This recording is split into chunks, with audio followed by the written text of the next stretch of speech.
Hey everyone, welcome back to Secret Sonics. This is episode 158 with Tim O'Sullivan. I had a great chat with Tim. This was his second episode on the podcast, and he brought us up to date. We talk about the end of Barefoot Recording, what he did in the interim, building an Atmos room for Greg Wells, touring with Chicano Batman. We talk about working on Rayland Baxter's latest record, using weird gear to inspire artists, setting up his new studio, and how he focuses on making it centered around creative workflows. We talk about committing to sounds, getting stems to add up, and new deliverables for mixers, creative vocal panning techniques, having a manager, figuring out what to focus on and what to eliminate in order to do the most important work for you, and everything in between. This really was a great chat. I think you're going to love it too. So with all that to say, here's my chat with Tim O'Sullivan coming up right here on Secret Sonics. Hey everyone. If you're anything like me, you often find yourself looking for business insight in podcasts. And I'm sure many of you are also into meditation and reflection to help better understand yourself. Former guest of the show, Carl Bonner, decided to launch a podcast that brings these two elements together. It's a series of guided self-reflection exercises, but specifically for freelance creatives like you and me, focusing on the struggles we face as we try to grow our businesses, while also finding more happiness in the work that we do. It's called Thanks for Thinking. It's definitely an unusual format, but if you want to grow your self-awareness, find deeper career satisfaction, and make more money, then I think this podcast might be for you. Experience it for yourself and click the link in the show notes below.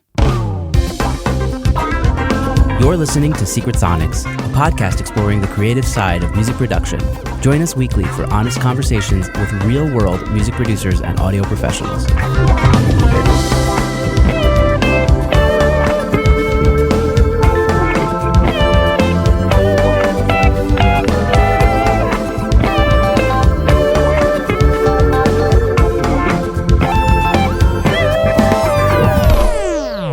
Hello, and welcome back to Secret Sonics. I am your host, Ben Wallach. My guest today is Tim O'Sullivan. Tim is a producer, engineer, and mixer based in Los Angeles, California.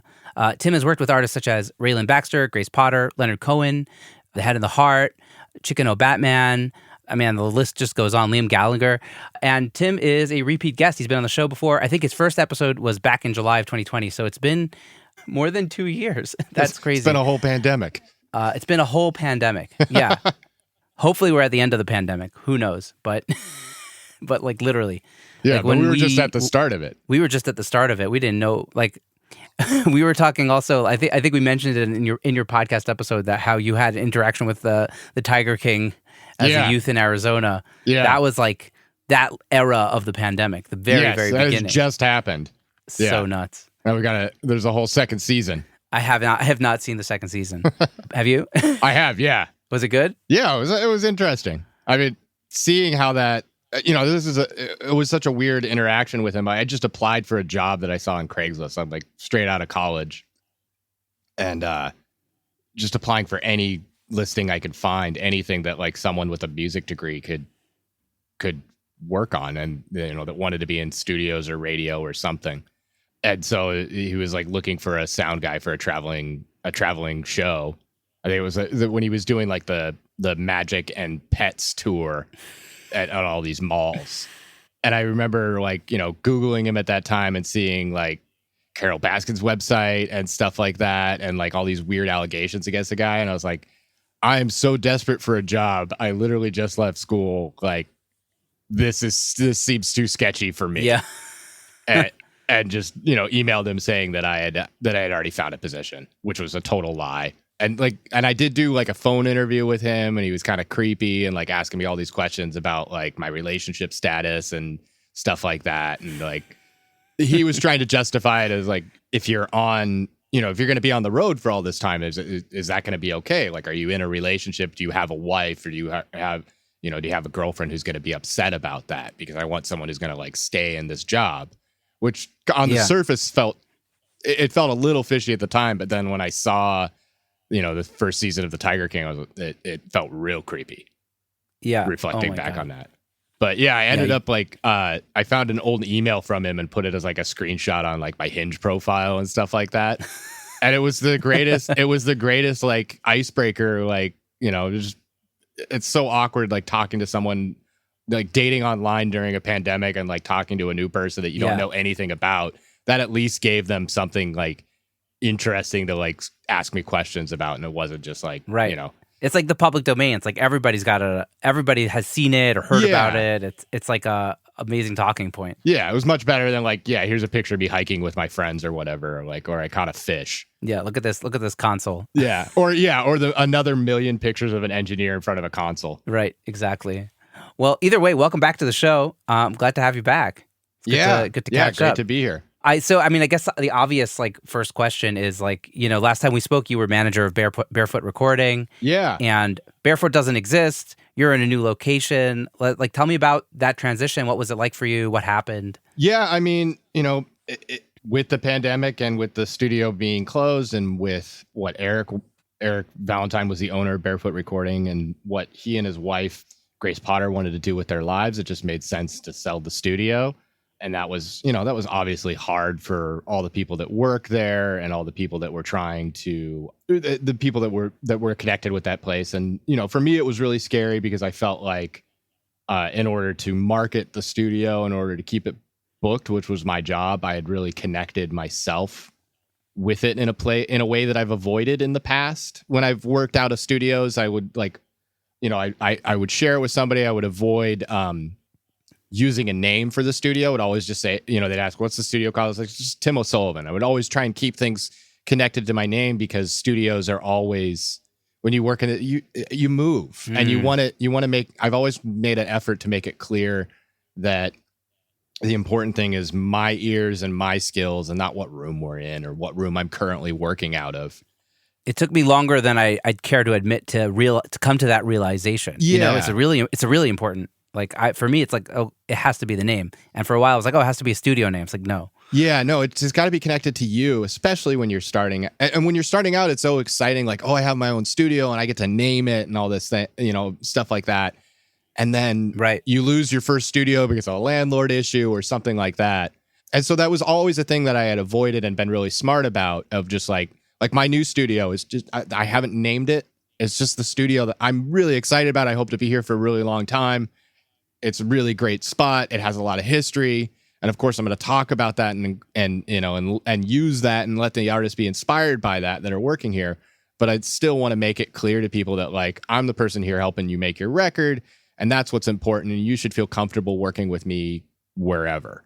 Right. And that was really, and I think that like older engineers totally got that when like there was a stronger commercial studio system and the default was that you were booking a studio somewhere else and you were coming in as an outside engineer. And so many, so many younger engineers have had to come up in the only way you were going to get records is if you had stuff to make records and then you build that. And then you start working in other commercial studios, but you're still working in your own place all the time. Right.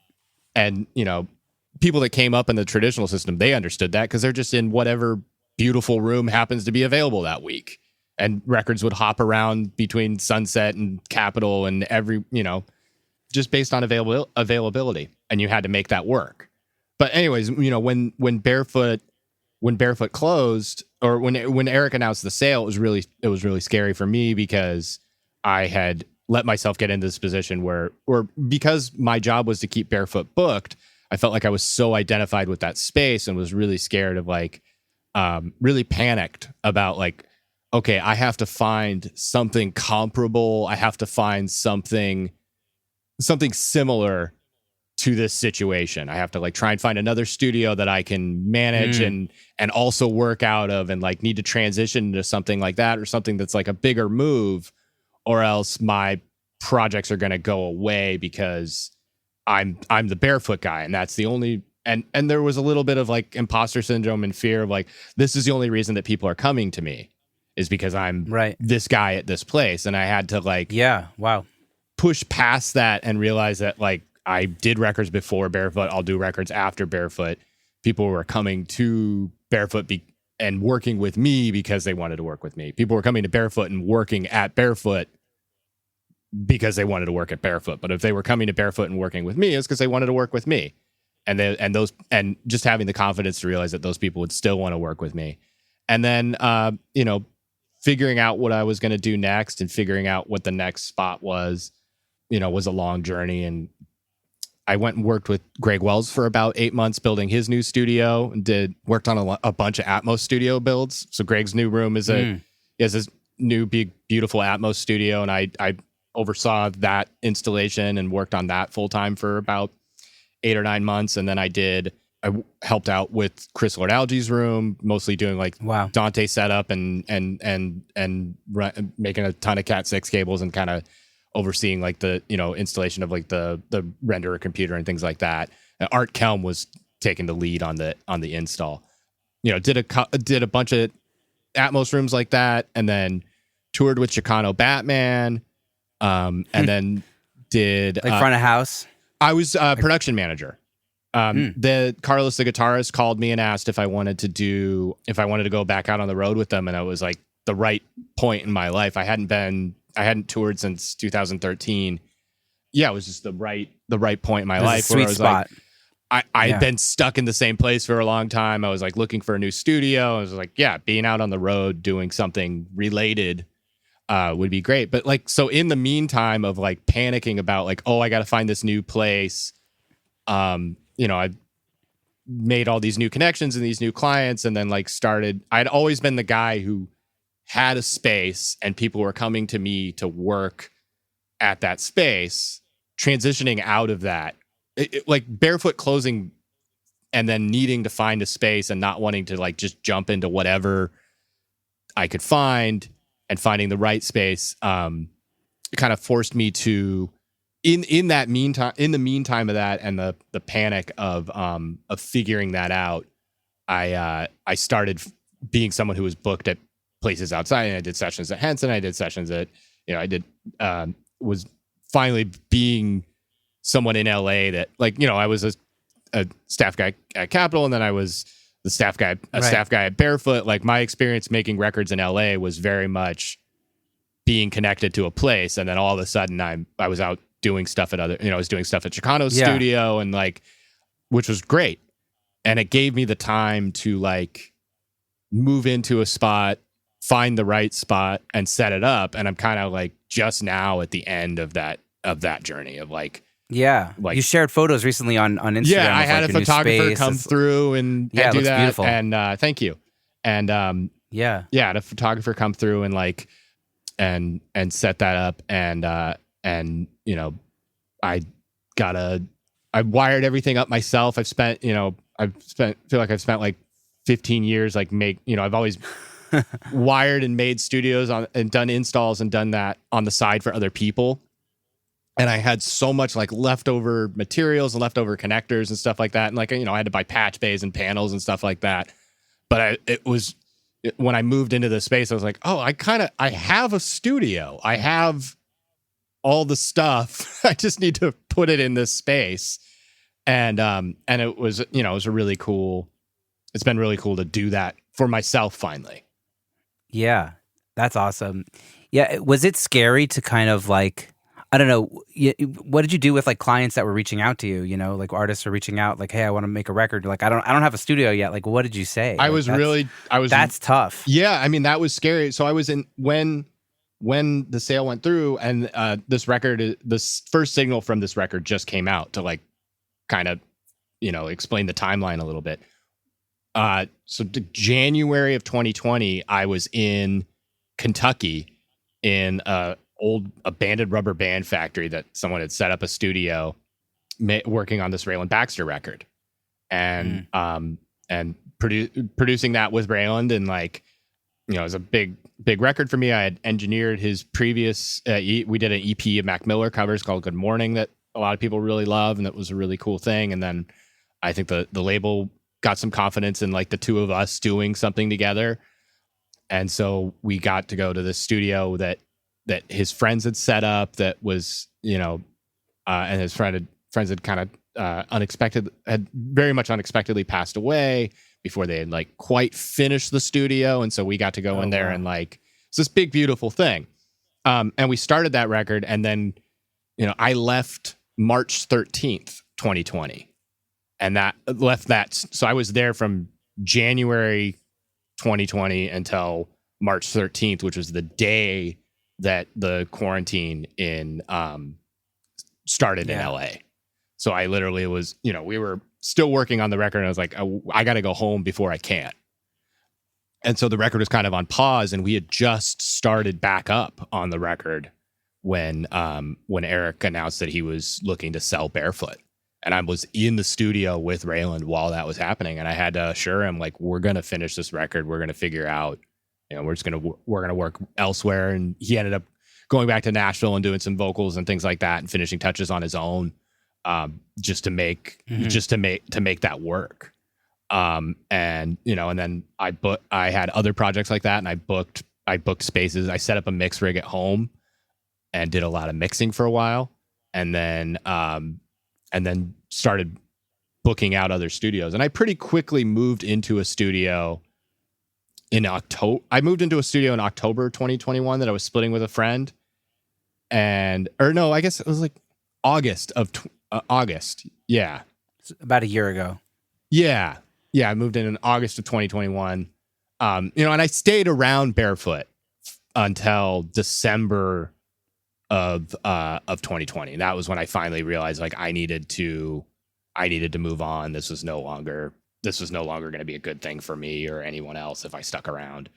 I was trying to find someone to buy the place and keep it going and things like that. And it was clear that was just not going to happen as quickly as any of us needed it to. Apparently, whoever bought it, though, is keeping the live room. Yeah. I don't think John Greenham told me. I don't think they've announced who bought it, but I can say that there's someone that I know and know well. And I've talked to them about it, and I'm happy that they have it, and like, it's in good hands. Great. That's all. I wish I could say more, but it is in good hands, and that's been a huge relief to me in this, in this transition. Right. It's like a but legendary space. Yeah. I mean, they're and it's good to have someone who's excited about it, and in the space. Barefoot had some new momentum with us opening it as a commercial space, but at that point in Eric's career, it was a thing that it wasn't where his heart was. He was ready to move on. And that's nothing against him. He had been there for 20 years. Yeah. And had a family and like was focused on that and needed a new adventure. My point is just, it's cool that someone with some real resources who's really excited about the space is coming in, and that's great. Yeah. And it needs some fresh blood and someone who's going to push it forward to the next era instead of just keeping it going as what it was. Right. But back to you. Yeah, I finally left in December of 2020 and then went to go work for Greg Wells on his studio for like 8 months. So I wasn't really I was doing like mixing projects and stuff like that, but like my full-time gig was getting Greg's Atmos studio ready. And we were under a really tight deadline, and I was just working like full time, as many hours as I could on that until we were done. Was it fun to build an Atmos room? Yeah, it was really cool. It was a new challenge. It was it was just a lot of speakers. The best way to sum, like, every challenge in building the Atmos room could be summed up with that there was a speaker everywhere. So we're laying out the rack design, and you have to consider the fact that the racks can only be so tall because there's a speaker firing off of every wall and every part of the ceiling, and you can't block the path of, any of these 20 speakers. And so the racks can only be so tall. And so I was like, okay, well, we want to make the racks make sense and not, we don't want to, but Greg also has a ton of outboard gear, and we're not trying to like throw things that he's going to reach for all the time in the back of the room or things like that. And so that was the real design challenge. But so I was doing that for a long time. Then I moved into that studio in August of 2021. And then this studio, right as I got like settled in there, I was like starting to book some stuff. My good friend, Jesse Peterson, who's he is a guitarist and producer and the partner of Mia Doi Todd, whose record I had done at Barefoot with Money Mark, and it was this beautiful record called Music Life. And basically Money Mark, keyboard player from BC Boys, and great producer and someone I've worked with a bunch and a good friend and mentor, had a studio for a long time that was at this property in Frogtown that was owned by Mia's father, Mike Todd, who is a really amazing sculptor and painter, and he has an art gallery and a workshop. And then on that property, Mark had a recording studio. And it was like a big warehouse space. I think at some point it had been like a film production lot, and like that's kind of the neighborhood I'm in. Like that's most of the stuff that's around here is that, but it's this really cool spot. And Mark had a studio there forever, and I had come and hung out with him there and worked on stuff with him there, and the guys from Chicano Batman had done stuff with him there, and that's actually how I know the guys from Chicano Batman. It was this really cool studio, and for years Mark had said, oh, when I move out of this place, you got to take it over, you got to move in. And Jesse just kind of calls me out of the blue and says, hey, Mark moved out. Mike's listing the studio like today, but and there's someone who wants to move in, but he'll hold it for you. And it was it was just this thing that we had talked about for years that I knew would be this amazing opportunity for me. But I had just moved into this other studio, and it was like, of course I had to take it. So I found someone else to like take. We found someone else to take over my lease at the other studio. I moved out. I got settled in here, and then like a couple weeks later, I got the call from Carlos, the guitarist from Chicano Batman, asking if I would want to go on the road with them. So I went out on the road with them as their production manager and did monitors and was the guitar tech and drum tech and just like wore a bunch of hats, and it was really exciting and fun and like really healing to be back on the road in a bus with a bunch of people every night. And then they're all friends.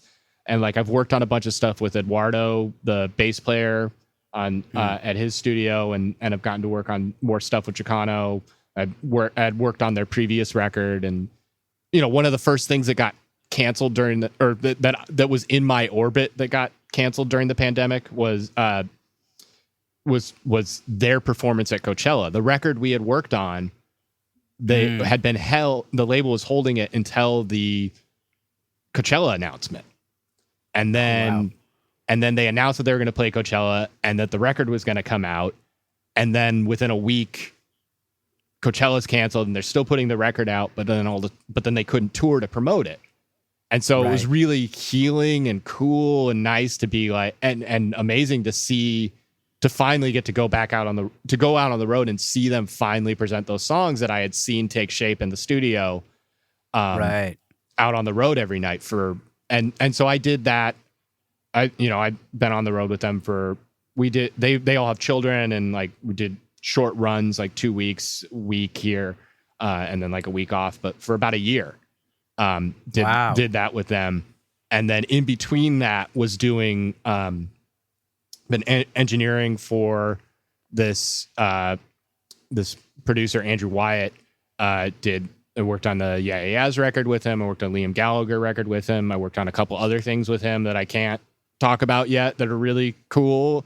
And starting another record with him in about a week. So I've just been super busy, and I've done a handful of things at the studio, but haven't really been able to settle in. And, I've got a big, huge live room. I've got an ISO booth. I've got a console. I've got all the things that I want to have, and a ton of instruments and all my tools. And then but I've just been sitting here without the infrastructure. Like you've been too busy. You've been too busy to start the studio. Too busy to start the studio. And so when I got back from this last Chicano run, I took a month, and that's all I've been doing for the last month until this record starts with that I'm going to work on with this other producer, until this next project starts. That's all I've been doing. I've just been getting the studio set up. And then like last week I had a photographer come in and things like that. And I'm just finally really doing this for myself and really getting this place together. So nice. It's exciting. It's exciting. And like, that's a long, convoluted answer to a simple question, but it's been this huge, long journey of getting here since like July of 2020, basically. It's like you were like a steady Eddie, for forever. And then you just had this like totally tumultuous, like 2 years, basically. Yeah. It sounds like it had some good moments also. Like, it had some great moments. And I wouldn't have ended up. This was a thing that I needed to do for my career, to have a space that was just mine, that was just that I could grow in again. And like, I've only, as long as I was connected to Barefoot, I've only like worked out of a studio for like, at a time at least 3 years or so. And it just seems like, not to like put that on this place, but like that's kind of a natural evolution. It seems like, okay, and I even saw Eric do that at Barefoot. It was like every couple of years he would make some major change to the live room or like some major change to the equipment, and like they're like that's kind of the time where you have to shake things up. And Barefoot had become this sacred place to me that I wasn't going to change anything there, and I was doing what I did there. And I wasn't going to grow. Like now I can be conscious of that.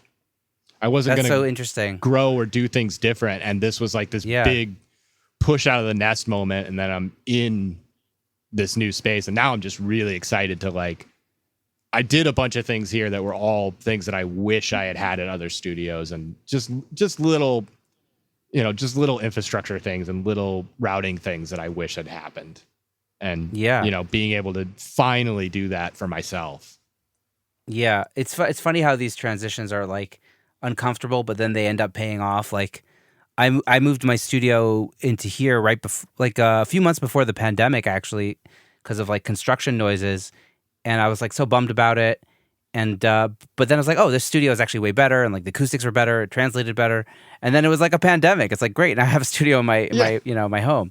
And so like, it was like super uncomfortable, but then it was so much, I mean, it's like way less of a big space than like you have, but still like that, like it was hard. It was a growing pain, but then in the end it was better. Yeah. And I'm sure there'll be more growing pains and stuff in the future. Oh, and definitely. Like, just have to brace yourself for them, I think. Yeah. But it's the kind of growth that you wouldn't choose for yourself or wouldn't pursue, but that needs to happen. Right. Like, yeah, we're creatures of habit and routine, and we're scared of changing that stuff up. Comfort and yeah, exactly. But it seems like this is the kind of place that you could be in for a really long time. I hope so. Yeah, I think so. I mean, that's the plan. I think Mark was here be more like Eric evolutions as opposed to like moving out of the studio. Yeah, we're more like I gotta shake things up here, But I think I've definitely got a long time to go before I get bored here. Yeah. I mean, it sounds also like it's cool that you were in and like you were able to kind of take the time to do the other things and not be in such a crazy rush to move in, because it's like almost like you embraced that time of like discombobulation, or I don't know what the right word is. Definitely. I mean, I think it was out of necessity. I'm not going to like pat myself on the back for that or like think or say that I was like conscious of what it was that I was doing. But definitely, I think that's like, and I'm thankful that it worked out that way. And I definitely grew and learned a lot. I need to find the ability to be like able to like just like, put the brakes on for a month to like do something. Like, I mean, I guess I sort of just did that now. We had a kid, and I told you we had like our second child, and it was like so much. It was so much more than I expected to have, like, from 1 to 2. And I basically just didn't work for like 2.5 weeks in August because like my son was home from daycare. Sure. And it was just like everything broke loose, and I was like, I guess I have to embrace this. It's hard. I mean, not that setting up a studio is anything comparable to like having a kid, but I wouldn't have. If I didn't take the month to do it, it wouldn't have happened. Yeah, you had to just buckle down and go for it. And I've just been working around the clock on it. Hey everyone, if you're anything like me, then you're an audio engineer, not a web designer. That's why you should be using EasyFunnels to build your studio's website. Here's why EasyFunnels is better for you than Wix or Squarespace. Number 1, their audio player is lossless, which means your portfolio will be streamed in high-quality WAV format. Number 2, their website templates are built 100% for the audio industry. Number 3, their built-in scheduling tool allows your clients to book things like calls, meetings, studio time, or studio tours, replacing tools like Calendly. Number 4, their built-in e-commerce capabilities let you sell services by the hour, by the song, or with flat rate pricing. You can even sell digital products with auto delivery. Number 5, they have built-in email marketing, which completely replaces the need for tools like MailChimp. This means you can finally start building your email list. And now, special for you Secret Sonics listeners, you can get 50% off your first 3 months of EasyFunnels by going to easyfunnels.io/secretsonics. Go check it out. There's a link in the show notes below. All right, back to the episode. Yeah. Yeah, and you have so much gear, dude. Like, I don't know. I was looking at your website. Yeah. Well, I mean, part of that is just being like, I've been collecting stuff forever. And then a big part of it was just a panic of Barefoot had so much stuff and had so much, we had Eric's whole collection and so many instruments, and all of those things became part of my toolbox. And I panicked and was just like, how am I going to keep these things in my toolbox? And I'm really proud of, I built this whole new toolbox and found ways to do all those same techniques and all those things that I was doing there. I mean, a lot of it was like, there was a ton of different guitars there. And a lot of what I ended up doing was, if I wanted someone to play something differently, I wouldn't necessarily suggest that they do that. I would say, why don't you try this instrument that's going to make you do that? If I felt someone was being too uptight, I might give them a goofy guitar for a second, or if I thought that like they were being uninspired, I might give them something that was more exciting, or if they're just like, or I don't know, I have I have this kick drum beater that's kind of weighted funny. And so if I feel like someone's timing is kind of lazy or kind of or they're rushing a little bit, I might give them a different beater for a second, and then their foot will change. They're focused on why their foot feels a little weird for a second, and then they come back to it fresh. And they're like, I have guitars that I might do that with, where it's like, that's really neat. They're too focused on this part, and just if now they got to conquer this other slightly different instrument for a second, it at least shakes them up, and then I give them back their guitar. Or it takes them out of their head. And just like, oh, hey, try this. Isn't this fun? And that was a really valuable tool there. And so like one of my big projects when I was in quarantine was buying all these Squires and like Frankensteining them and like building out that toolbox. And I was like, okay, well, what are the guitars that I was reaching for at Barefoot, and how do I get those tones and those responses from the artist when they have that instrument in their hands without spending $1 billion? And then in that process, I was like, oh, well, wouldn't it be cool if I had this? And wouldn't it be cool if I could do this other thing? And wouldn't it, and so then I ended up with like 25 of these ridiculous guitars. Wow, that's so crazy. Can you walk us through like one or two of them? Yeah. So one of them, so this is kind of the like, so I had a luthier friend, this guy Henry Barnes at the Folk Music Center in Pomona, in Claremont. Basically, they were my ideas and his work. And then this was one where I was just like, we had made so many of these guitars, and this was just like, what's the goofiest thing I can come up with? And so it's 4 lipstick humbuckers, and then a single coil lipstick behind the bridge, and a Bigsby on a Strat, which I think is just hilarious. And completely unnecessary. So I bought like a Squire Bullet Strat, which is a hardtail Strat.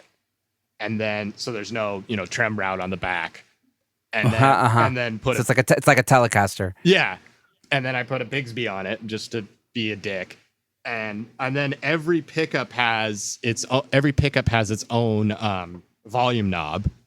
And then there's a master tone and a master volume. And then these are coil splits and phase switches for each pickup. That's wild. So you could probably get some really insane tones. You get some really insane tones out of it, but was really valuable, and then I put locking tuners on it and had work done on the frets and the neck and the nut, and just made it like, Henry just made it play beautifully. And, you can use it as like just a very, it just sounds like a Dane Electro, just like very, like a pretty great sounding lipstick guitar. But it's also really valuable because artists see that and go, what the hell is that? And they instantly have this confidence in you and in the space and in themselves, and then this excitement of like, what other cool toys are here? What other like they see this bizarre ass guitar and just go, what else is here? And that's amazing. Yeah. Instilling confidence seems to be like the secret to success in our industry. Of like, if you're a producer, if you instill confidence that you're going to do a great job with the artist, then they're sold. and they're going to just keep working with you. Yeah. And that's like, I mean, also when you were talking about like with Rayland Baxter, like we're going to finish this record even if we have to leave, like, you know, Barefoot, you know, like that's it, you know. And you know, that record finally comes out November 4th. The first single, If I Were a Butterfly, just came out last week. You know, and the record sounds amazing, and honestly, it's a much better record because he went through a lot of personal things during that time, you know, and his father, who plays on the record, passed, and his father's this legendary pedal steel player, Bucky Baxter, who played with Bob Dylan and a bunch of other great people. And and I think that might have been his last recording session was this record. But Rayland having time to reflect on that in the lyrics and let these songs grow a little bit after these initial sessions, as opposed to just being in the studio for a couple months and then finishing it. Because, I mean, our original plan was like we would be done in like April of 2020. Right. And just and him having time during the pandemic to be able to, like, the record really, really grew. Wow. And it's a beautiful record, and it was always a really cool, exciting record, but the heart of it and the power of the lyrics all came from him having that time and the confidence of knowing, like, we're going to finish this. And but also having the time to just let it be what it needed to be. Yeah, that's so interesting. And that wouldn't have happened in any other circumstances. Every part of that story had a positive impact on that record and wouldn't have occurred by plan.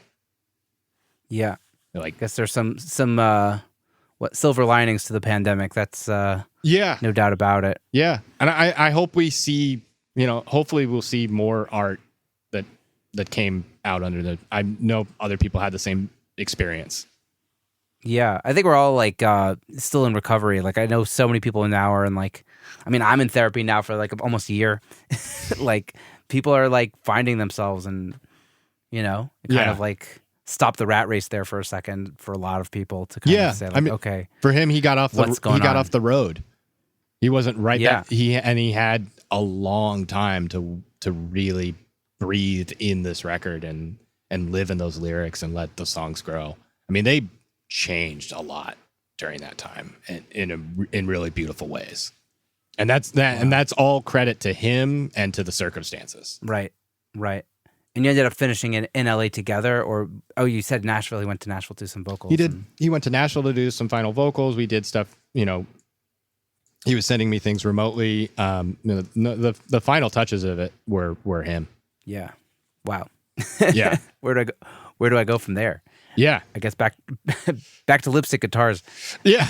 Well, I mean, but I guess we were talking about confidence and how important that is, and then giving artists room to breathe, and how the gear that you have in your studio, like, you're not going to be able to compete with these giant studios that are super expensive and have, but the reason they have these big, expensive, flashy pieces of gear is because that is an easy way to buy that confidence.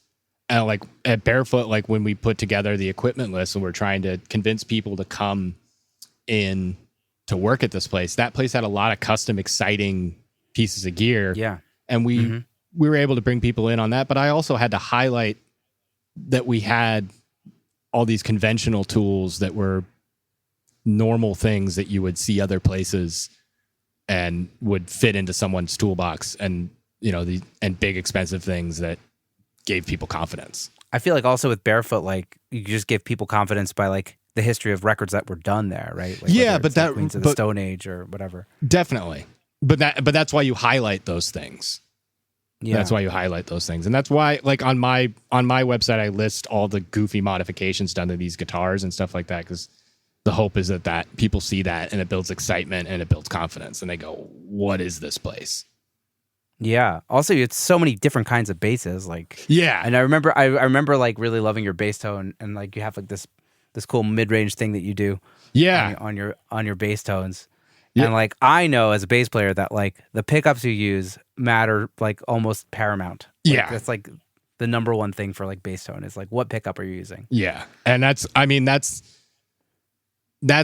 thing that people overlook, because a lot of bass players will come into the studio with their bass and like, you know, that's their main instrument. And like I have an Epiphone EB3 that I put like a 60s Mudbucker in, and that's, you know, just a beast and like get a ton of growl out of it. And then I have normal P basses and EMG P basses and stuff like that. But all of those are just about hitting that mid range in a different way, so that so that mid range and that growl and like the interesting, like the exciting part of the tone, for me at least, hits in a way, because you can sculpt the sub and all that mid range comes out of the strings and the fingers of the player and all, like that part of the tone. That's the character of the bass. Yeah, but like the tool that you have as a producer and engineer is handing him a different bass that has a slightly different pickup or might have different strings on it, you know, that might be a little bit brighter. And I got really nerdy with like, I have, you know, a lot of different flat wound strings, and I have some flat wounds that are kind of bright, and like some really, you know, and some round wounds that are gross and dirty, and that, and I've boiled a bunch of times and they sound a certain way, and, you know, and using felt picks or different pick material and stuff like that, because it changes how the fingers are hitting it. But I guess my point is that like that part of the, at least for me, a lot of the character of the bass is like lives there, and I'm trying to sculpt how that interacts with the kick and with the guitars and what's happening in the song.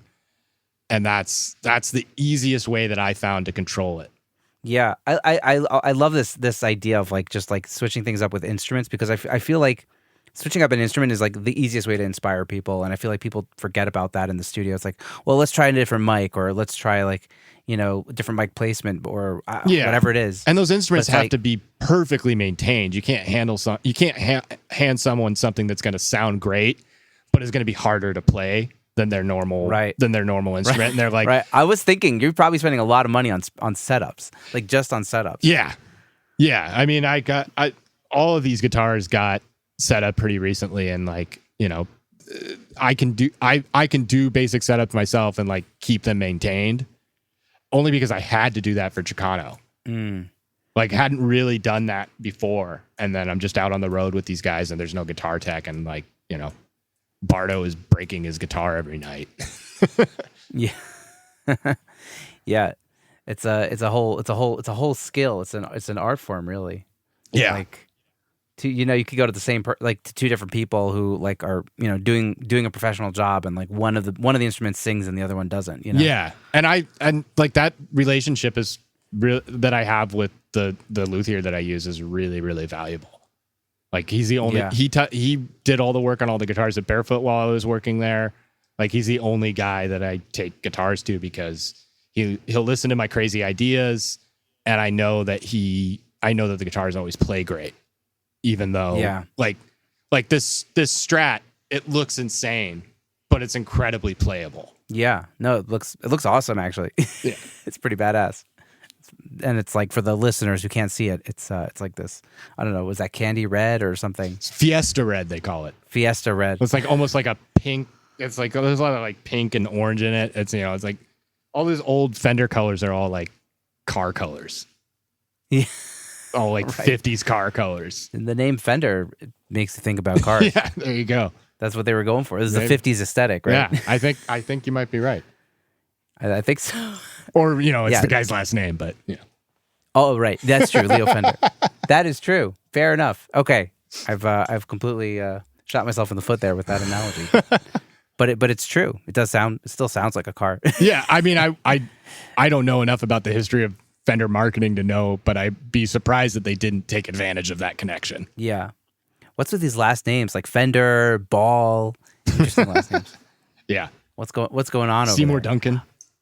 Yeah, that's a dope name. Yeah. Wait, so I was curious, like, you know, doing the whole like Atmos thing for Greg Wells. Did you think about doing Atmos for yourself? What was your thoughts like, having seen that whole thing come to fruition and then building your own studio? Like, what are your thoughts on that in general? Atmos is a really exciting format, and it's becoming way more accessible. and from a mixing standpoint and a production standpoint. And I'm there's a lot that you can do in headphones in Atmos, and you can start things there, and then I did do a lot of work helping people set up these rooms. But I think what was important and inspiring to me is I love mixing, but I also love tracking and producing and making music all the way through. And so where I wanted to spend my time and my resources, at least on this initial phase of this room, was on those things. Tracking. Yeah, and I had my mixing set up. I have my PMC results, and I have my headphones, and I have a great sounding mix room. But I think down the road I would love to do an Atmos setup in here, but I think there's some work that I'm still doing in Atmos, but it's like assisting other people or like working in their studios, and so at this point it doesn't really, like, that's a down the road thing for me. But it is a really exciting format, and I think a lot of people were really on the fence, and then once I went into some really great rooms that were set up with it and I've heard some really exciting things, and things that people were working on, and once I was able to do that, I was sold. Yeah. I really can't fully judge it because I haven't heard it like that. Like, I've only heard binaurally, so I don't even know if there must be an Atmos room in Israel somewhere. Probably used for film. There must be. Right? Yeah, there must be something, but I haven't heard it yet. Yeah. So if anybody listening in Israel knows of a room, let me know. Yeah, let them know. I'd love to hear it. Or maybe one day I'll make it out to LA and find a studio or something. Yeah. Bobby Osinski was telling me about listening in Capitol's Atmos room and how insane. Yeah, their Atmos room is insane. But I don't know. It seems cool. I'm nervous that it's not nervous, but I'm skeptical of people listening to it more than it being made and being really cool. Of how will people because people are basically just going to hear it on headphones. They're not actually going to hear it on speakers. I think that's what's cool about it, is that it translates so well to headphones, and I think that's why a lot of the people that do a lot of work in that are so conscious of the headphone mix and spend so much time in the headphones. Mm-hmm. Because the ultimate idea is that it's one mix that scales to all these different formats, and you can have some consistency, right? That's exciting, and you can do a mix that'll fit right into a film, and something that someone can listen to on their AirPods or in their car or on their sound bar. I mean, honestly, I think sound bars is where it's making itself into the consumer space. And then I don't know if you've looked at new TVs, but lots of newer TVs that are hitting the market now. I recently just bought one and was surprised to see how many TVs have some form of native Atmos support. It functions similar to how it does on the soundbar, and some of them have remote speakers that'll connect via Bluetooth and stuff like that. But it's being integrated in ways like that where I don't think there's going to be this big consumer rush to go out and buy pro level Atmos systems and stuff like that. I think it's just an inevitability. It's going to keep getting pushed on the consumer side by companies like Apple, and then and for all the streaming platforms are insisting on it, like Netflix and Amazon and stuff like that, because for them it makes things a lot easier. It's just this one mix. I got it. That'll scale. Yeah. I guess it's going to be an interesting 10 years or whatever it is ahead of us. Yeah. And it's future proof and things because of how it plays on whatever system you have. I don't know. I think so the idea that there's this full film level, theater level format that can also scale to mono and have mono compatibility like that it's nuts. And that I think that's the part of it that they got right versus 5.1 or SACD or DVDA and those formats, because those are all hyper dependent on you having this very exacting system. You couldn't just build a 5.1 system into the TV that people are just going to buy anyways. Uh-huh. Yeah, I mean, I guess also we're way further along with technology, and Yeah. computing and all that stuff. So that's probably the biggest game changer, I guess, right? Like, Yeah. who knows what will happen? I guess in 10 years we'll all be like driving in like self-driving cars, like EV self-driving cars, listening to like Atmos mixes. Yeah. Like, who knows? Like, it's gonna be a different world, I think. Dolby has a Tesla that's like that they use as like a demonstration vehicle that has an Atmos system in it and has all their, like, there's an iPad, you can pull up all their like test mixes and stuff that they have. And I know there's, manufacturers coming out with like it'll be dealerships will be pushing that because it's another premium thing that they can put on there. And it's crazy how well it works in a car. Mm-hmm. It's really cool to hear it that way. Cars like the obvious spot to like do Atmos. Yeah. Because you're anyways surrounded by all these like, Right. Yeah. You already have there's going to be a bunch of speakers there anyways. Yeah. Yeah. But man, I dig that you have it in the back of your mind, but you're not there yet. Yeah, but, I mean, I'm still. There's a project that I'm supposed to work on that keeps getting pushed off. That's going to be in Atmos. I think it's just it's a thing that's going to be there, but like records are still going to have to be recorded. Right. They're still going to have to be made before they make it into Atmos. Yeah. Somebody was telling me on the show that he thinks it's really cool, the idea of like making a record for Atmos from the ground up, of like already in like the production stage, thinking about like where are things going to be panned, how's it going to, as opposed to like doing a stereo mix and then like Dolbyfying it afterwards. I did set up a system for a producer who very much wanted it to be that, where he knew he wasn't going to be doing a lot of Atmos mixing, but he knew he was going to have projects that were going to be that he would mix Atmos mixes he was going to need to approve. So he wanted to have a great system to approve them on and something that was going to be comparable to what it was being mixed on. And then he wanted to be able to make production decisions and writing decisions based on if this is ultimately going to live in this format. I want to be able to throw, he had a whole rig set up where he could do cool delay throws and have like his tape echoes and things like that as part of his Atmos setup. Wow. But it was very much so that he could he was like, if this is going to be a thing, I want to be able to think about it at that stage. Yeah. Smart. Yeah. Hope it works out for him. I'm sure it will. Wait, so let's go back to your studio. Tell me a little bit more about, the setup, things that were important to you to kind of like build an amazing setup for your clients.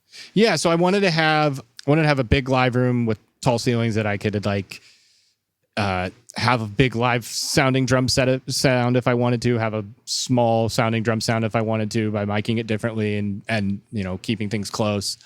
I wanted to have enough tie lines and enough mic lines to be able to put amp. I always use reamps to distribute guitars. So I wanted to have enough tie lines to be able to put reamps wherever.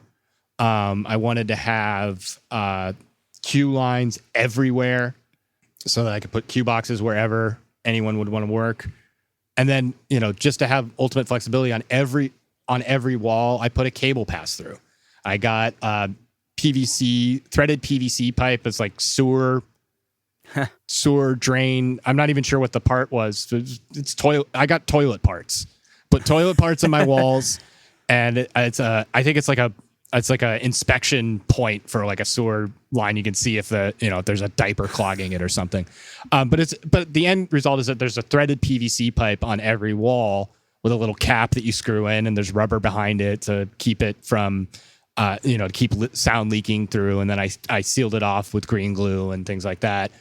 But the end result is that, let's say all my mic lines are being used in that particular room, and I want to put something in there that I didn't anticipate, even with all the like thought that I put into laying out the panels, or I just need to very quickly throw something. There's a pass through in every wall that I can do that, and that seals up really quickly if I'm not using it. Wow. And so I put those in every wall. It took me like an hour. It was just, and honestly, that idea my mom gets credit for. She's super handy and like she's a landlord during her retirement, so she's always fixing up these places. And her idea. I told her what I wanted to do, and she was like, "Oh, get toilet parts." Amazing. I remember you telling me in our previous conversation how you just drilled a hole in the wall at Barefoot at one point for like a session. Yeah, I wanted to avoid having to. I put the holes in ahead of time this time. Right. The holes are just there. And then what else? Oh, so then all my keyboards and all my synths are on this. Franklin Audio makes this. It's a company out of Australia, and they make small batches of these switchable DIs. I think it's 6 stereo inputs. But the end result is I have a big knob that's labeled with what keyboard it is, and it's like it's like the home audio showroom at Best Buy, and like client can just walk up and they don't have to tell me like, hey, I want to dig through and see if maybe there's a sound on the Prophet or that I can start with, or like if this keyboard is going to be the right thing. Just as soon as they're feeling inspired, it's up. They just turn the switch to it. There's a speaker feeding out of it. They can hear the noise and go, oh, that doesn't work. I'm going to try this thing, without me slowing that process down. And it leaves them free to experiment. They don't have to wait for anything. And then it also doesn't take up a ton of, in order to do that in other studios, I had to have everything patched into the console and take up a whole bunch of faders. And then the other thing that I really wanted to do is I didn't think it made sense for me to have a console in this space. So what I ended up doing was buying these Little Labs Red Cloud faders. They're little attenuator packs. And so every one of my outboard mic pre's has these little attenuator packs. And then I have like a fader that I can just grab. But then ultimately I ended up getting Soundcraft Ghost, which I'm using I want to be able to use. So another thing that I've started doing a lot of is I have these EV line mixers. So it's 4 in, and it's like a broadcast device that they made. It's 4 in, 1 out little mixers. And what I use that for is like all my guitar mics, and then I just sum it to the one. But they all just come up on a knob, and then I sum it to the one guitar mic. That's the guitar mic. And then that lets me get away with having. I love over miking things, and I'm confident enough in my ears and in my techniques that I can in my miking technique that they're going to be in phase and things like that. And I'm not worried about things like that.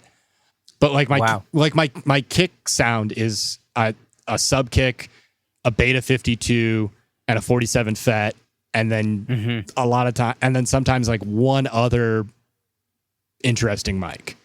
And so a lot of times I'll have 3 to 4 mics on a kick drum. And I was working with a producer who was really annoyed by that. And he was like, why do you have so many mics? Just give me one kick mic. And I said, well, hold on. You really like how the kick sounds, right? It sounds great. And he's like, yeah. And I was like, okay, I'll commit to that. And then I summed it on the console to one. Here's your one kick. With this EV console. No, that was something I did in another studio, and I started. But then I was like, I want to do that all the time. This is great, and my sessions are easier. And the kick sound that I get in the moment is better than second guessing it 3 months down the line anyway. Yeah.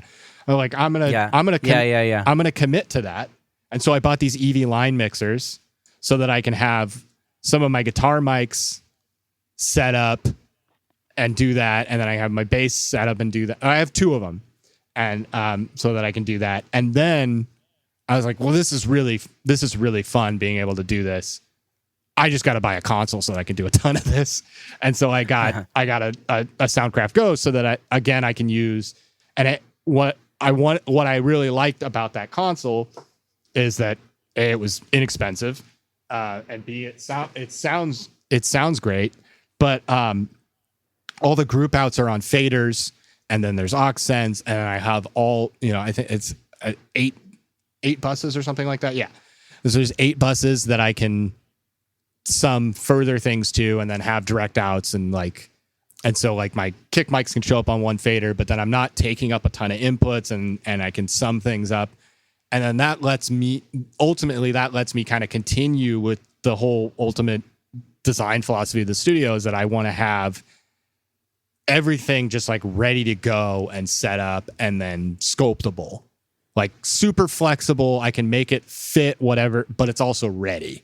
Like I've been in lots of studios where it's produced, like, people that do a lot of writing with artists and stuff like that, where it's just like, yeah, this is the kick mic, this is the drum sound, this is the guitar sound, and it's ready to go, but it's always the same.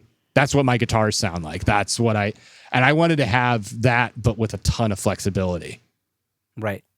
More tones. Yeah. And so these having the console and then having these little line mixers before things hit the console, and then having the trims on all the pre's, the Little Labs trims on all the pre's, and then having all this routing lets me do that. Right. It's almost like when you're mixing and you have all these like little, you have all the different auxiliaries that you send to different auxiliaries, and you have all these stages where you can kind of adjust the levels. Yeah, that's how when you're mixing in the box, that's how things ended up. And I wanted to be able to have more of that happen on the way in the tracking stage, and have which I found myself doing in the box during the tracking stage anyways all the time. Like I think during the last episode I talked about like how I want everything to sound like a record as much as possible when it's going down. Yeah. Mm-hmm. And this was just a faster, less resource intensive way to do that. Yeah, I think I love what you're saying. I love how like you're just like, let's stay inspired. Like if you're inspired by the Moog, like go for that right now. And like there's no waiting for like the engineer to do anything. Like, I mean, I think like Vance Powell told me that the reason he was able to do so much work with Jack White was just because he was fast. He's like, it has nothing to do with anything I did. I just fast. Like he was ready to record. I'm ready to go also. And like, just like that kind of like in the tracking stage of just being there ready to do it. And like, I love your commitment. I think that's something I need to work on, of just commit to the sound, and just like if it sounds good and feels good in the moment, that's it, Yeah. Yeah, I mean, as long and that's just about communication and checking in with everybody and making sure that you're reading the room and that everybody's inspired about what you're doing and that you should continue with it. But once you have that, then commit. Don't be scared. Yeah, it's hard to kind of like. I guess this is like advanced level production, right? Of like, okay, now that you figured out sounds that work, like how do you also like mix it up and do different sounds and just totally be fearless in that, you know? Like, I think there's like a stage where you kind of understand how things work, but then you kind of like always like you're always guarding yourself and like doing extra work in order to protect yourself down the line, and that's like really a dangerous place because you just slow yourself down. Yeah, I mean, if you're like when you're engineering for someone else at like a commercial studio and things like that, like when you don't have a relationship with the artist like that, it makes sense to cover your ass and just like competently record it, right? And not right. Not overly commit, and not, definitely don't want to paint yourself into a corner. But like, this is my studio, and the hope in this space, people are coming because they want to work with me and they like things that I do, and they like I have that start to the relationship. And so that lets me be a little bit more committal have a little bit more commitment to what we're doing in this space, because we've already had that conversation. But I think that's how you get to more interesting and exciting sounds, is by like I feel like it's when you're doing banal recording, like you get banal sounds, Sure. Yeah, and you get boring performances. Right. Like, all true. If you take too long to set it up and you get in the way, especially if you're working like an artist like Jack White, they're not excited about the idea anymore. They've moved on. They've already moved on. They're bored. Yeah. Now it feels like homework. And yes. I learned that working with Money Mark. Mm-hmm. He's amazing. You can't get 2 takes out of him. The first take is the one. That's nuts. And the second take is gonna be completely different. And sometimes it's better. But every take is so wildly different that I learned, and I would say 90% of the time the take that he likes the most is the first one.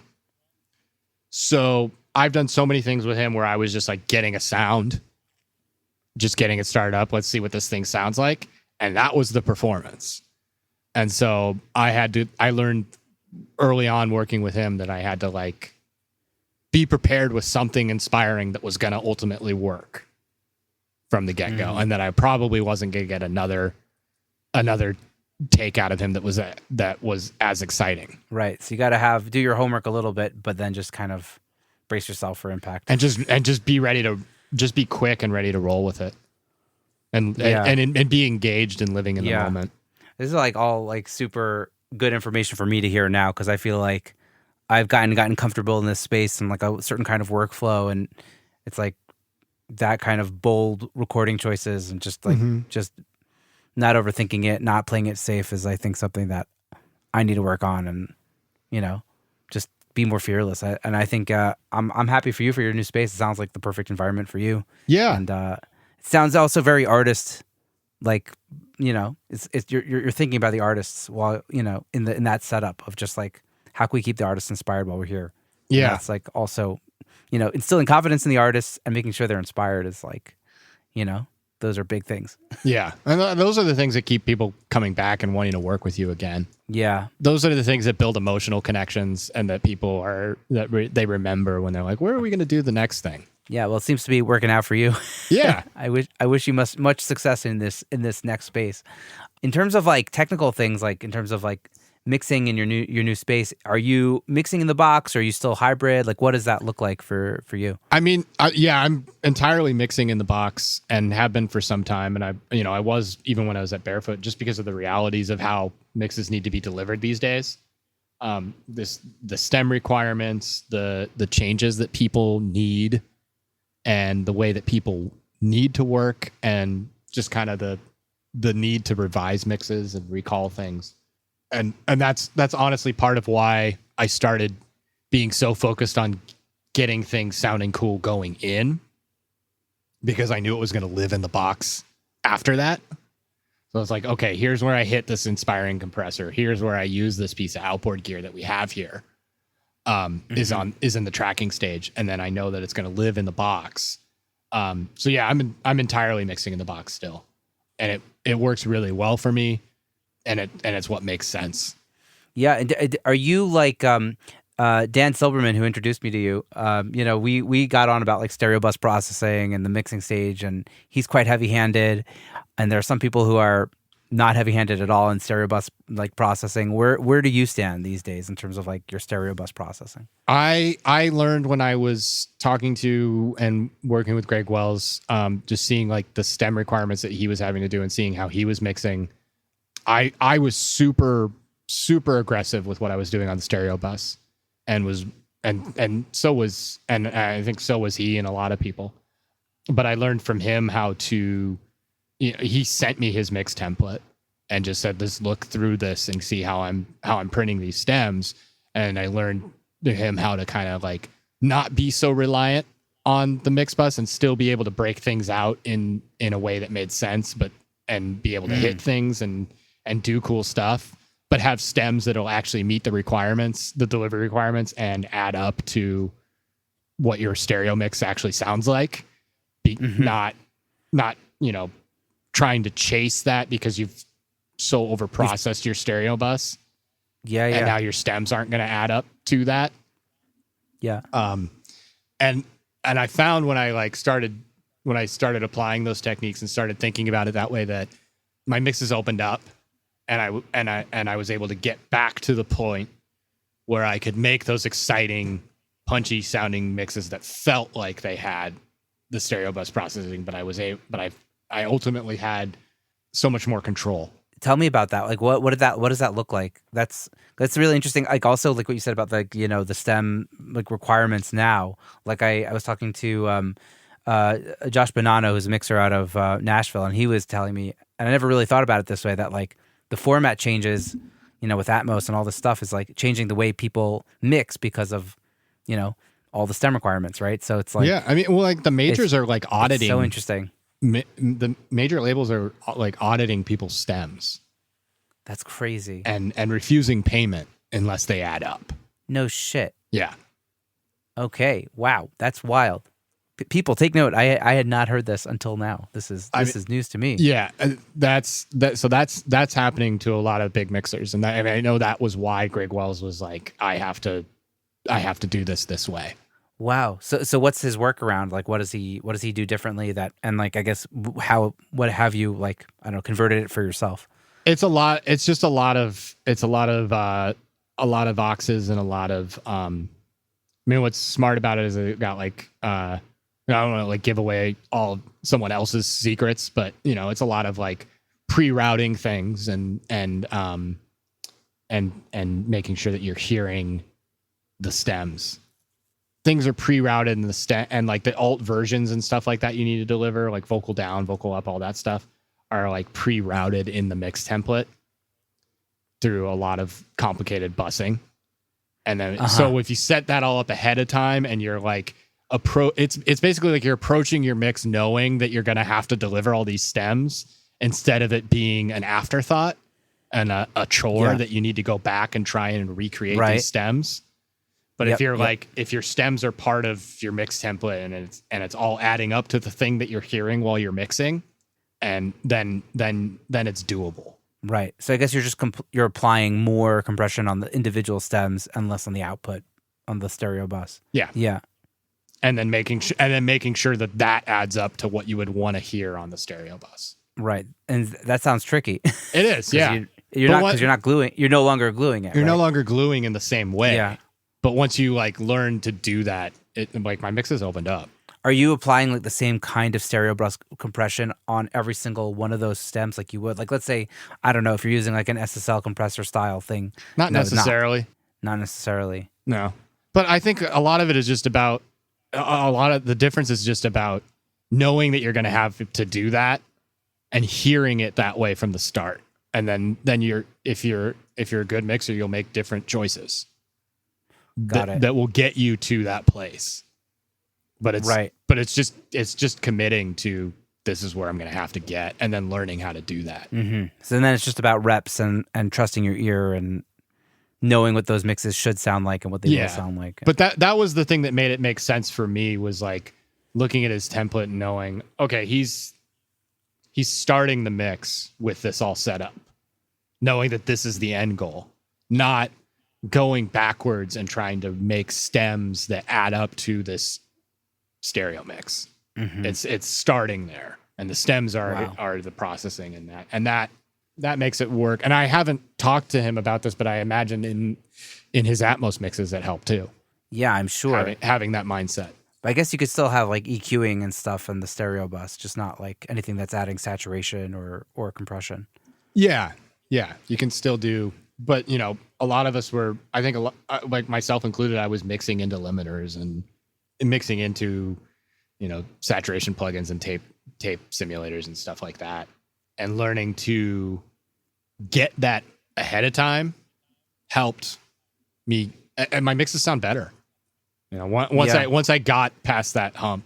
Do you think it has to do with the fact that you're not using the same stereo bus compressor to like mush all the different time variables? Like, right, like we use different, when you set the attack and release settings on a compressor, you can kind of shift the groove of an element.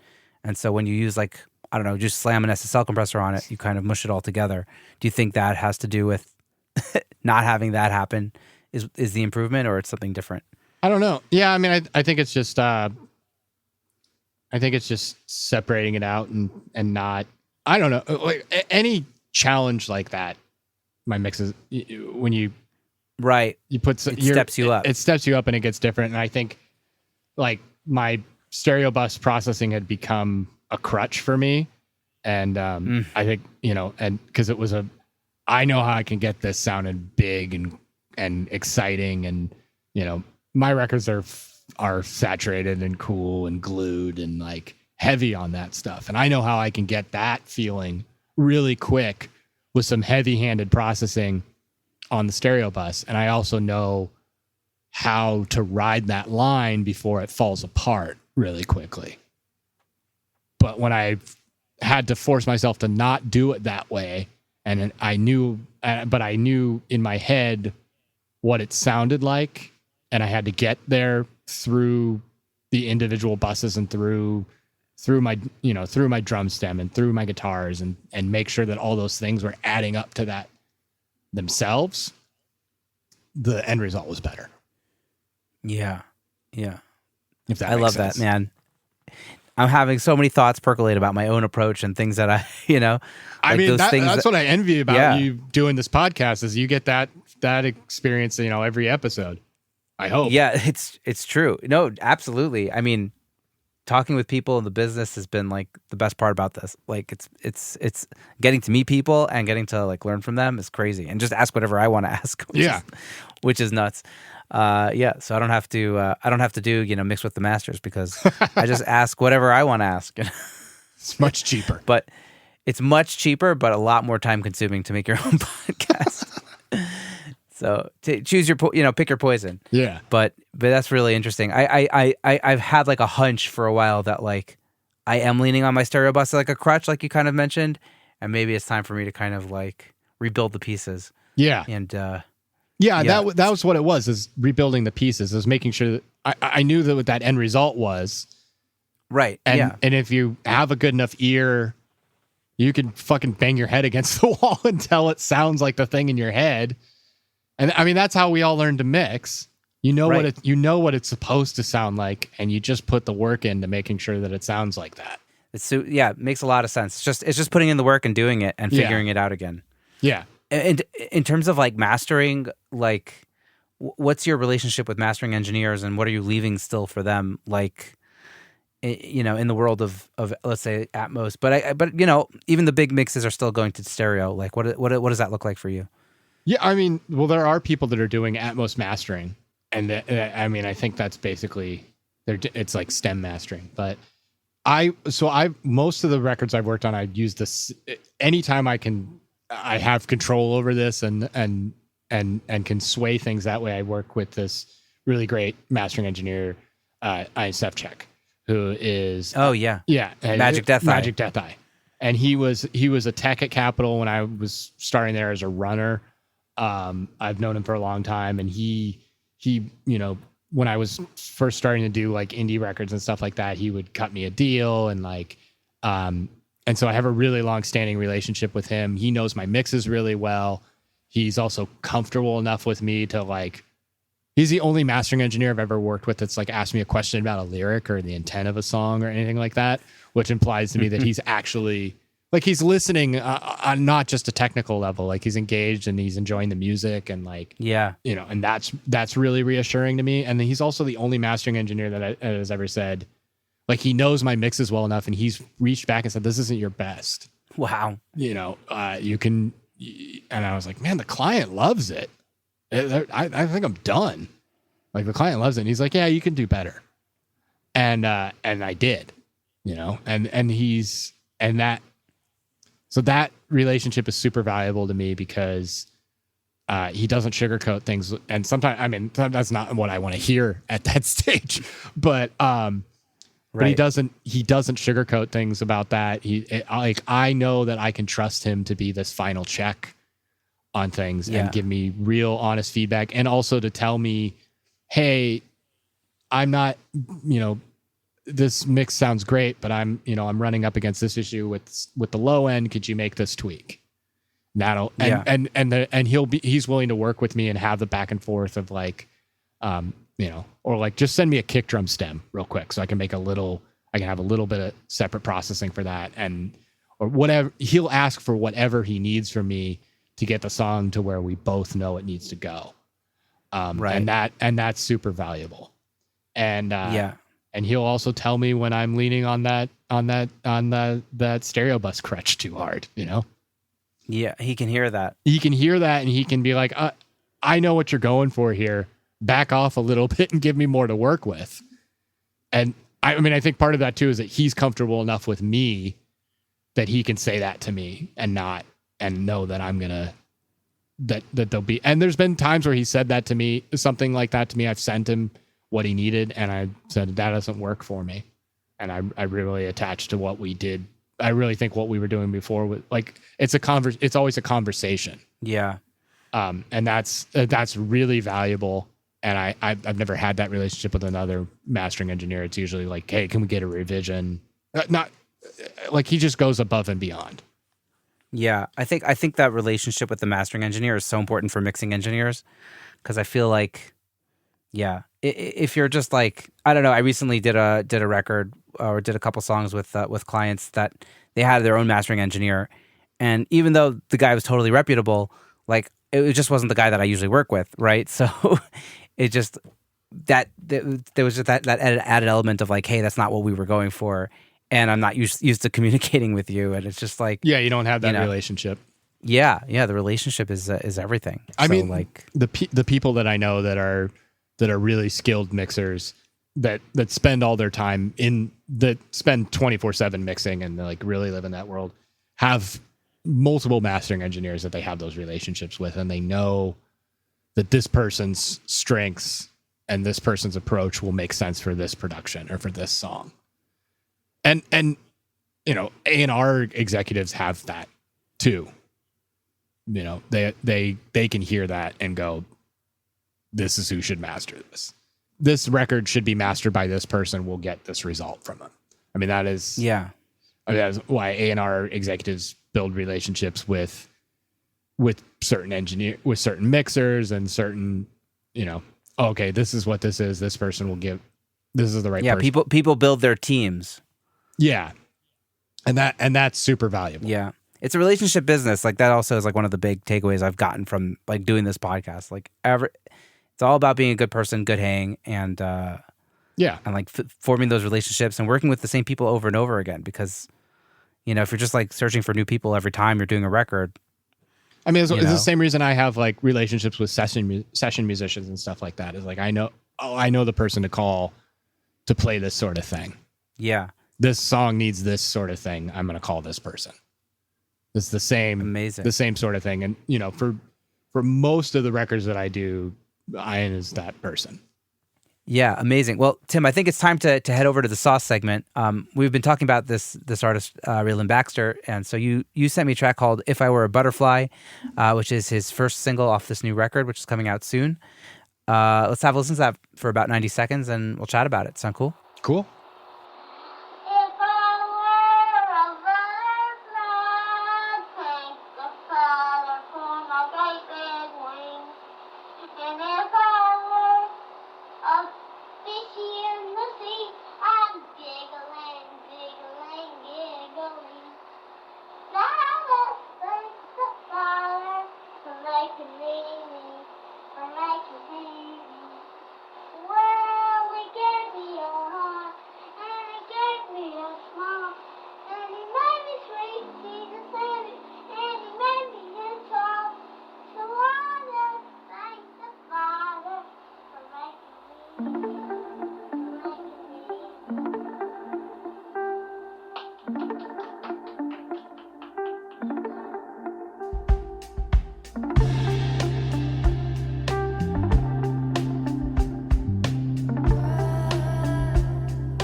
Tim, this is just like, it just sounds cool as fuck.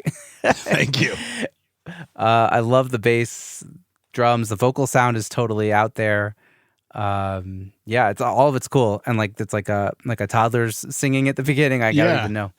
Yeah, so that's Rayland at the beginning, and like this is I believe this is the first song on the record, and it's the first single that's out. The record comes out on ATO on November 4th. This was Rayland and I did another record before that was an EP of Mac Miller covers. And this was the first thing that I mixed some B-sides for him for this record and some other things, but this was the first like full project that we did that together that was his original songs. And I'm very thankful that our introduction to working together was a cover record, because it freed him up so much with his expectations of like sonically, and it just freed him up to experiment, because it wasn't his songs. It didn't need to be as connected to what he had done before, and it just freedom of the expectations of his fans. It was already this kind of off the wall thing. We were doing a cover record of Mac Miller songs. Right. This is already after he passed away, I'm assuming. Yeah, we released it as a tribute and donated proceeds to the Mac Miller Fund. Wow. Music Cares has a foundation that funds drug treatment for young musicians. And so it was a really cool thing, but it freed him up sonically so much and made him excited about experimenting.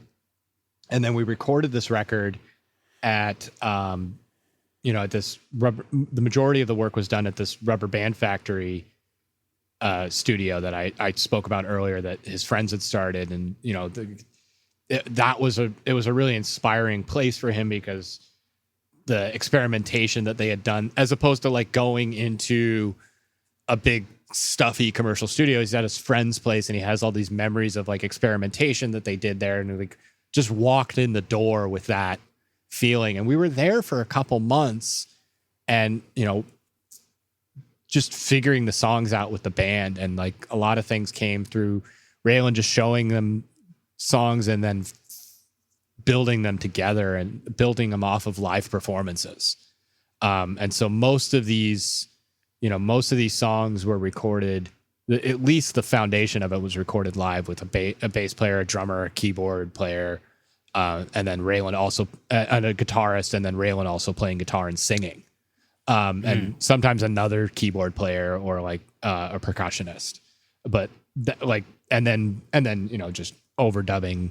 Like this song has strings and clarinet and oboes and bass harmonica and wow, and just and percussion and amazing players on it, and B3 and clav, and it's just the instrumentation is insane. But just building and experimenting and living in it. And then, the intro of that song, there's the toddler singing, that's Rayland. So his mom came in with a bunch of these cassette tapes that she found of like him singing when he was a kid. And he had me transfer this one, and it just had like a little, I think it was like a little like, like one of those little, like those little handheld cassette recorders that they had in classrooms. Like, and I just plugged that into a pair of UTA pre's that I had, a pair of MPEQs, and I kind of shaped it a little bit to try and make it sound interesting, and transferred that in, and then that became the intro to the whole record. But that, and the title of the record, like the child is singing "If I Were a Butterfly." That's something he sang as a kid. Sounds like an original composition. Yeah, I don't even know the story of that. I didn't ask. It was just like, here's this cool tape, and we recorded it, put it in, and then it became the lyrical foundation of the song later on. But super touching. But yeah, it was just super. As like a dad of like a toddler that writes his own songs. Yeah, I'm touched. Maybe one day your son will do a full production of with bass harmonica and oboe and percussion. Yeah, and everything. Who knows? Anything's possible. Totally. But yeah, it was a really exciting thing. And like when we did the Good Morning, the Mac Miller EP, all of those were recorded live, and we used a lot of the scratch vocals, and like we wanted to keep as much of that approach as possible in the full LP, but like also give these songs everything that they needed. Right. Like the Mac Miller cover, the Good Morning, we kept very raw and very much like what happened in the room. We wanted to start there and then let these songs go wherever they would. And that was really fun. Yeah. Well, it sounds awesome. I mean, the drums and the bass just sound like super fat and, how you'd want them to sound, like, even if it wasn't recorded live. Yeah. And I wanted to do like really dry sounding, like tight 70, like that's what I was feeling at the time. And like, it felt like the previous record was so fuzzy and so live sounding. I was like, let's do like what can we do that's exciting here, and like clean and punchy and like crisp. But Rayland was pushing me he wanted it to sound like the studio is called Thunder Sound. He wanted it to sound like the Rubber Band Factory. He wanted to hear the room in it. And so marrying those two things, those two desires, and like making sure that he was hearing the room, but then like the crispness and the clarity was there. What are you doing what are you using on his vocal in that mix?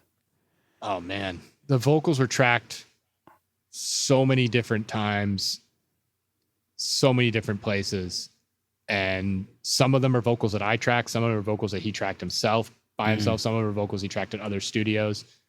And then we used so many different mics on him and like comped lines from different mics and it's all over the place. Like I use like all I can speak more to like what we did throughout the record, but like trying to piece, because like I think even in that song there's lines that are from different mics and like very intentionally so. Yeah, that's dope. It also sounds like there's some panning happening. I don't know if I'm imagining that. So we used a 441 a lot so that he could hold it in his hand. And we used that for more like saturated sounds. We used a megaphone a lot. So I just had him sing in a megaphone and then go out into room mics. Used an M49 on him a lot. And a 47. The vocals that we tracked at the Rubber Band Factory were at Thunder Sound were a Telefunken 48 that they loaned us for the session. It's like a new 48, and then or a SM58. Like I used it. I had him just have an SM58, and some of the. I don't think that any of the SM58 is on this song in particular, but there's one song on the record where the vocals are entirely the SM58. There's two songs actually where it's entirely the SM58. I also used a Delphos 2, which is kind of like an 87 sounding mic. Roswell mics, Delphos 2. And then a lot of the stereo stuff, he and I were talking about. So a lot of times the vocal setup would be like, if it was like live with the band, it was like a SM58 or the 48. If it was, vocals that we were shifting in the vocal mode, it would be one of all those different mics that I talked about. And then I had these two micparts.com S25s, I think. They're like 414-ish that we were using for drum room mics. And then I ended up using them because we were moving so fast and being so creative. They just were the easiest mics to move and sounded great on most sources. And so I would move those around a lot. And then he so much wanted it to sound like the space we were in. And then I had talked to him about, I had just learned from Robert Margolov that like on a lot of the Stevie Wonder stuff, they had these two little mics that I don't even remember what the mics were. I know some pencil condensers or something, but they set them up as stereo mics because Stevie's always moving while he's playing. Right. And like a lot of that, but as he's moving in time and with feeling and intention, and they just put these stereo mics on. And then if you listen to like Talking Book or any of the stuff that they did at Crystal, which later became Barefoot, you can hear it. It's very subtle, but there's just this little bit of panning on his voice. And he said crazy. And Robert Margolov said that that he performed that panning. They did a lot of the vocals with those stereo mics. And I don't even know if that's true. You can hear it on the record. But like I told Rayland that story and he was so excited by it that he's like, let's do that. And I'm like, that's a crazy idea, but he's excited and it's inspired. So let's do it. And tons of that made it on the record. And there's it was like two additional mics to the main vocal mic. It was those two S25, the micparts.com mics that I was using as room mics. I set those up and on the sides, and he would play to them. And a lot of the backing vocals are just those two mics. And then we could play with the panning of it. And then some of it is just recreating that effect with actual panning and the mixing, I'm sure. I didn't mix this record. So so some of that is just recreating that, but a lot of the actual a lot of the, so I produced and engineered this record with Rayland and another producer, Kai Welsh. But a lot of the panning stuff, especially on the background vocals, is Rayland performing it with those 2 room mics. Man, that's a wild trick. I love it. And we played it out there. We played it. It was just a way to give him control over it too. And it made it really quick for him to like stack background vocals because he could just like turn to where he wanted to hear it. And it sounded cool. And then you get the sound of the room, I guess, in different and you get kinds the sound of the room, and we could play with the sound of the room, and you got again, you got to watch for phase and be actively listening while you're doing this stuff and make sure that you're not creating problems. But he was so inspired by it that that was the most valuable thing. Yeah. What the beginning of the song? There's like arpeggio. There's like an arpeggio lick happening. What's that being played on? The kind of tic-tac-y guitar. Yeah. Or it sounds like maybe a harp or something, but I guess it's a guitar. Yeah, I think that's Barney Cortez who played a lot of the guitar on it. I think it's just a lot of palm muting. Nice. Yeah. Yeah. It might be doubled with a clav because we doubled a lot of like Barney's funk guitar stuff with clav.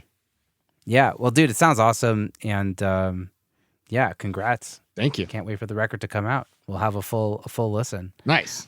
Yeah. As I'll bring our interview a little bit towards the close, I like to ask people general questions, and I'm sure I've asked you something similar on our previous episode. But times have changed, so who knows? It's been a good 2 years. So just like in terms of like creative energy, we all have days where we're pumped to get in the studio, work, or maybe into Greg Wells' studio and work. And there's days that we're less inspired. How do you do you have any habits, routines that kind of keep you jazzed to do the stuff that you do? Yeah, I mean, right now, because I'm in a new space, I'm able to lean on that a lot. And then, I've tried to make this space really comfortable and have like, there's a little outdoor space, and I have my cat here, and I have TV and video games and like, comforts of home. And I'm able to like, that helps a lot because I'm not like, and I'm still like excited to be here, and I can just like lean on that a lot. Yeah. But it helps. Nice. Any habits, any daily rituals? Coffee, taking breaks, just like not forcing it when I'm not inspired. And then, leaning on other people, like just joking around and talking for a second. A lot of like, if there's something that is stressing me out and I'm hanging on to it, clearing the air for a second, like not putting that burden on someone else, but just like talking for a second, like a friend, like, before that can help. Yeah. But, yeah. I mean, right now being around other people is really invigorating and exciting. And like, and I haven't lost that feeling since the pandemic since it's been safe to be around other people again.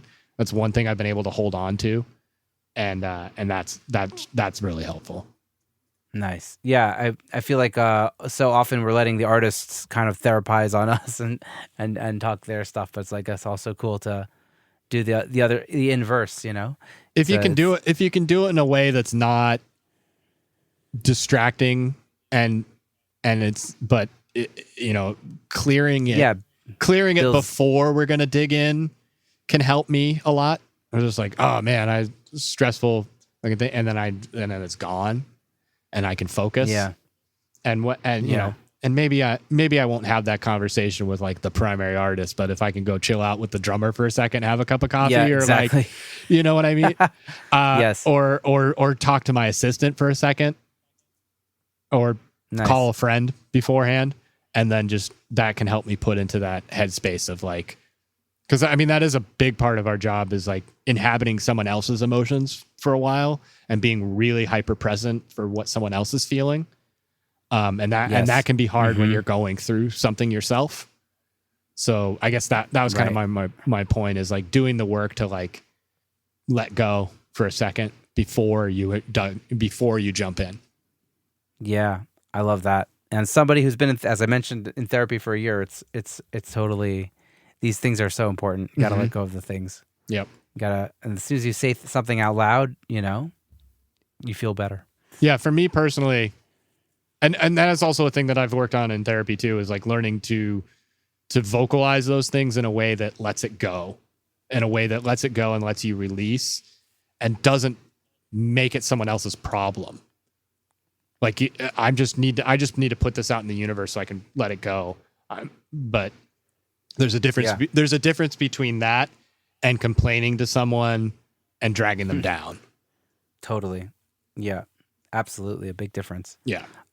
Yeah. Another thing I noticed now that you mentioned having assistant is that you have a manager now. You have like a booking manager. Tell me about how did that go? How did that happen? So Kelly Musgrave at Linear Management has been representing me for a while, and I met her through Mike Pepe.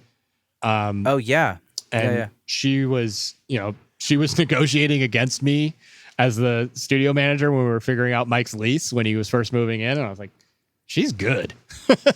she found a solution to some things that was beneficial for everybody, and just like really, I was just really impressed, and I reached out to her about like managing me and bringing some stuff, and she said, bring me a project and we'll make that happen. And the this new Rayland record that's coming out, when I reached out to her, I said, hey, I got offered to produce this record, to produce and engineer this record, and I could use your help in navigating this and making sure that it goes smoothly for everybody. And that's what we did. And she's been great ever since. It's amazing. been cool. And she was super helpful in this transition out of Barefoot, and like just she's got years of experience and just like was able to guide me through that and like, help me keep my head down and see the end goal.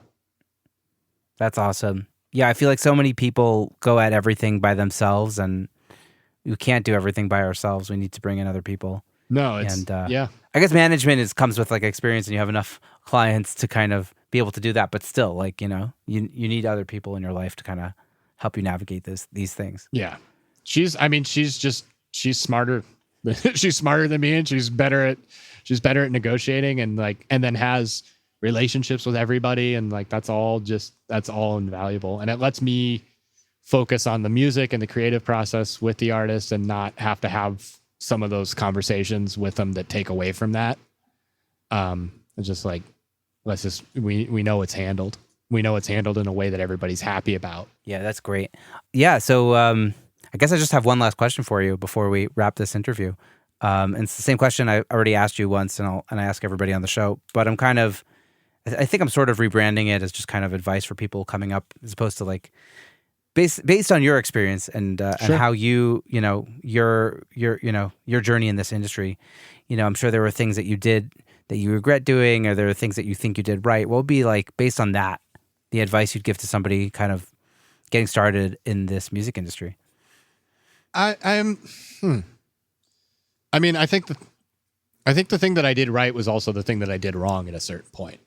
Like it's a really delicate balance between being hyper focused on exactly what it is that you want to do, and only taking the gigs that are the things that you want to do, and closing off certain doors to yourself. And not, like finding any way into the room is super valuable, right? Like I got invited into the control room because I knew how to wire studios, and I knew how to build studios. And that was what opened the door for me in a lot of ways. But at a certain point, I needed to move on from that and focus more on making records. And, that work is, at least for me, once I built this reputation, it was easy to get. And, at a certain point I started turning down studio installs, because they're huge projects and they don't make me available to do records. And, Greg Wells' install was great, and I'm glad I did it, but it took 9 months. And if I was to go and do other installs, I was recently offered another install that would have taken me like a year and a half. And wow, it would have been very lucrative for me. And it was good work. And it's something I would have enjoyed doing and been proud of, but it would have meant that it'd be a year and a half before I really made another record. And at a certain point, I needed to recognize that I had records coming and I had projects coming and people that wanted to work with me in a space to do it, and focus on that and not take the sure thing of these big projects, because and recognize that like that's not exactly what I want to be doing. Man, but that's a really hard balance. That's a really wise. Yeah, that's important thing that you just said there. And I'm kind of like figuring out what I can kind of eliminate. I think having a second kid kind of made me think about what do I actually need to eliminate from my life so I can have a decent work-life balance but still work on stuff that's meaningful for me. Yeah. And I'm looking now for people, I do a lot of odds and ends in audio besides like, music production and mixing. Like I do like podcast work and stuff. So I'm looking for people to kind of help me out so I can kind of delegate some of that stuff so I can free up more of my schedule. And, it's a little less like I'm only doing install or I'm not doing install. It's a little less intense than that. But like, yeah, it's hard because you need to make money. You need to get through the door. You need to get up and running, but you also have to, figure out what your passion is and go hard on that at a certain point. And it's like, I guess it's hard to tell when that is. Yeah. That's a really hard, scary thing to do. And it's hard to recognize when those things that open doors for you are now closing them. Right.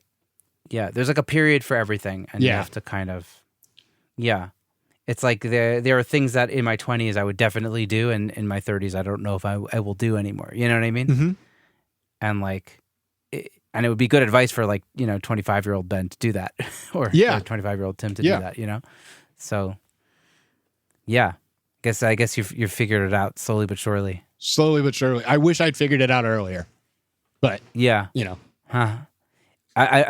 not totally sure who said this on the podcast recently. I think it was Dr. Ford. I don't know if you know Dr. Ford. He was in LA for a while and now he's in Nashville. And he was saying, it's like, if you're being realistic and you look about how many more records you can do, it's a finite number. It's like not that many. Like maybe you'll do like another 100 records or something before you retire or pass or whatever. You have to like so every record that you take on is really important because there's not going to be that many more of them. Yeah. And so you really kind of have to think about at a certain point. You kind of have to think about like what are those projects I really want to do because this is it. Yeah, it's the same exact thing. You're 20 years old. Record anything that anyone wants you to record. Once you're more established in your career, maybe you need to turn some things down. But that's hard to know what those things are. And then as someone is, you're freelance and you want to make sure that your schedule is booked, it's hard to turn things down. Yeah, it is hard to turn things down, especially if you're like me and you're a people pleaser. Yeah, I mean, that's it too. Like being nice and being a people pleaser and saying yes is what got me in the room in the first place. And then once I was there, I had to learn how to say no. Yeah, that's exactly how I feel. I feel like my success has been built off of me being such a good people pleaser and genuinely helping people, but also like you have to decide. You have to like. Yeah, you have to cut that off. Not cut it off. You have to keep being a nice person, but that could also lead you in directions that you don't want to go. But you have to start. You can't overextend yourself at a certain. There's a point in your career where that's not a danger.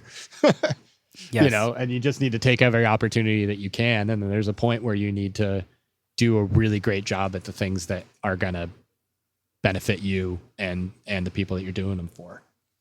Yep. Totally. I think that having a second kid made that very amplified for me. Sure. Yeah. Yeah. I'm sure overnight, like really made you focus on that. Yeah, totally. Yeah.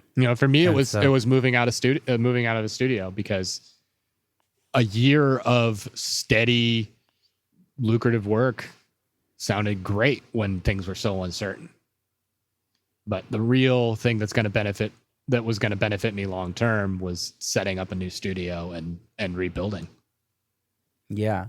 Well, dude, your studio looks amazing. Everyone should go check out the pictures on Instagram and hit you up to come visit or whatever, or work with you. Yeah. Yeah, it looks dope, and I wish you much success there in your new spot. Thank you. And the spot without a name, O'Sullivan Sound. It's just my spot. Just my spot. Just Tim O'Sullivan is where I am. Amazing. Well, I hope to visit it one day. Maybe one day I'll be able to make it out of this country. It's been like over 3 years, or about 3 years. It's been about 3 years since I've left the country. I went to Canada. I did go to Canada recently. With Chicano Batman, we played a couple shows in Canada. It felt nice across the border. Really nice across the border. Nice. I love it. My wife's from Canada. And I've just been like looking through our passports to make sure everybody's as like up to date. And it's like, oh no, my wife's passport, one of her passports expired. Oh yeah, we all had to. That was definitely a concern, like making sure everyone's passport was. When you haven't traveled in so long, yeah, it wasn't even on anybody's radar. Yeah, it's such a trippy time. Yep. But like, let's hope the post COVID times remain. Yep. And we can see different places and visit people. But Tim, thank you so much for taking time to do this again and hanging out with me and sharing wisdom with the audience. I learned a ton just chatting with you now, and lots of inspiration for me, and I'm sure also for the audience. Well, Tim, this has been so fun. Thank you so much once again, and be in touch. Awesome. Thank you. Thank you so much for listening to this episode of Secret Sonics. I hope you enjoyed this conversation as much as I did. If you've been digging the show, it would be awesome if you could share this episode or your favorite episode with a friend or two, and or leave a rating and review on Apple Podcasts, Spotify, or your podcatcher of choice. That's it for now. Have a great week. Take care and dig in. See you soon. Bye-bye.